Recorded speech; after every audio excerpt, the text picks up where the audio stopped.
Hello guys, இன்றைக்கி செல்வி cooking சேனலில் புளிக்குழம்பு தான் பார்க்க போகிறோம். வாங்க எப்படி செய்கிறதுன்னு பார்க்கலாம். அதுக்கு 2 லெமன் சைஸ் புளியை வந்து தண்ணியில் ஊற வச்சுருங்க ஃபஸ்ட்டே. அப்போ தான் கரைச்சி ஊற்றுறப்ப ஈஸியாக இருக்கும். அதுக்கப்புறம் அரை கிளாஸ் வேர்க்கடலையை, பச்சை வேர்க்கடலையை தண்ணியில் ஊற வச்சுருங்க. 2 மணி நேரம் ஊற வச்சுருங்க. ஸ்டவ் ஆன் பண்ணிவிட்டு வானல் வச்சுக்கணும். வானலில் 3 டேபிள் ஸ்பூன் எண்ணெய் ஊற்றிட்டு, எண்ணெய் சூடானதும் கடுகு, வெந்தயம், உளுந்து இதையெல்லாம் போட்டு தாளிச்சிக்கணும். அதுக்கப்புறம் சின்ன கட்டி பெருங்காயம் போட்டுக்கணும். அப்புறம் துவரம்பருப்பு போட்டுக்கணும். துவரம்பருப்பு போட்டு புளிக்குழம்பு செய்கிறப்ப நல்லா டேஸ்ட்டாக இருக்கும். ட்ரை பண்ணுங்கள். துவரம்பருப்பு நல்லா பொரிஞ்சதுக்கப்புறம் அதில் ஒரு கொத்து கருவேப்பிலை ஆட் பண்ணிக்கணும். அப்புறம் சின்ன வெங்காயம் ஆட் பண்ணிக்கணும். புளிக்குழம்புக்கெலாம் சின்ன வெங்காயம் தான் போடணும், அப்போ தான் நல்லா டேஸ்ட்டாக இருக்கும். நல்லா ஒரு கைப்பிடி சின்ன வெங்காயம் போட்டுக்கோங்க. வெங்காயம் நல்லா வதங்கி லைட் பிங்கிஷாக வந்ததுக்கப்புறம் அதில் பூண்டு போட்டுக்கணும். பூண்டு வந்து முழுசாக போடாமல் அதை வந்து தட்டி போட்டுக்கோங்க. பூண்டு போட்டதுக்கப்புறம் அதில் வந்து கிழங்கை வந்து போட்டுக்கணும்.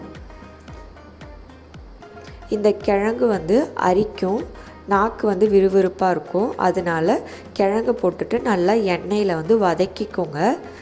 இந்த மாதிரி செய்கிறப்ப புளிக்குழம்பும் நல்லா டேஸ்ட்டாக இருக்கும். அந்த விறுவிறுப்பு தன்மையும் இல்லாமல் இருக்கும். நல்லா கிழங்கு வதங்குற வரைக்கும் குக் பண்ணிக்கோங்க. கிழங்கு நல்லா எண்ணெயில் வதங்கினதுக்கப்புறம் அதில் ஒரு தக்காளி சேர்த்துக்கோங்க. புளி போடுறதுனால ஒரு தக்காளி போதும். தக்காளி சேர்த்துக்கிட்டு நல்லா தக்காளி வதங்கணும்.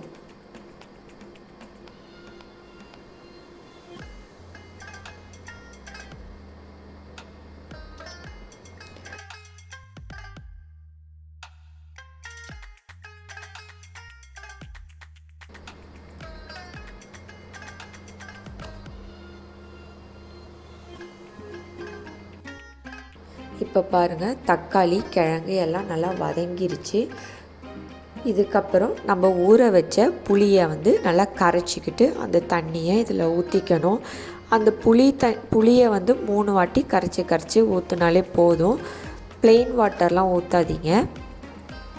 புளி தண்ணி ஊற்றுனதுக்கப்புறம் அதில் வந்து அரை டேபிள் ஸ்பூன் மஞ்சத்தூள், குழம்பு மிளகாய்த்தூள் 3 டேபிள் ஸ்பூன், அதுக்கப்புறம் வர மிளகாய்த்தூள் 1/4 டேபிள் ஸ்பூன் போட்டுக்கணும்.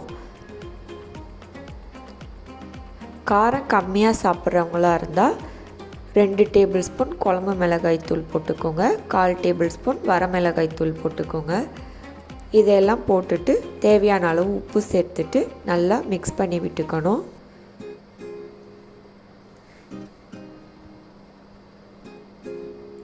இந்த புளிக்குழம்புல வந்து வேர்க்கடலை போட்டு வைக்கிறதுனால நல்லா டேஸ்ட்டாக இருக்கும். நான் ப்ளெயின் வாட்டர் எதுவுமே ஆட் பண்ணல. அந்த ஊற வச்ச புளியவே தான் கரைச்சி அந்த தண்ணியை மட்டும்தான் இதில் ஊற்றியிருக்கேன். அதுக்கப்புறம் ஊற வச்ச வேர்க்கடலையை இதில் சேர்த்துக்கணும்.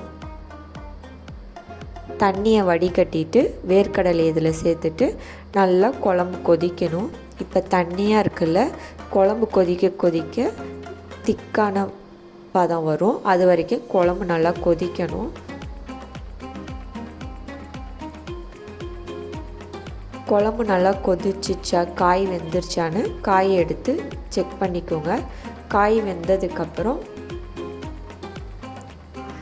நல்லா குழம்பு கெட்டி பதம் வந்ததுக்கப்புறம் ஸ்டவ் ஆஃப் பண்ணிடணும். ட்ரை பண்ணி பாருங்கள். இந்த கிழங்கும் வேர்க்கடலையும் போட்டு செய்கிறப்ப நல்லா டேஸ்ட்டாக இருக்கும்.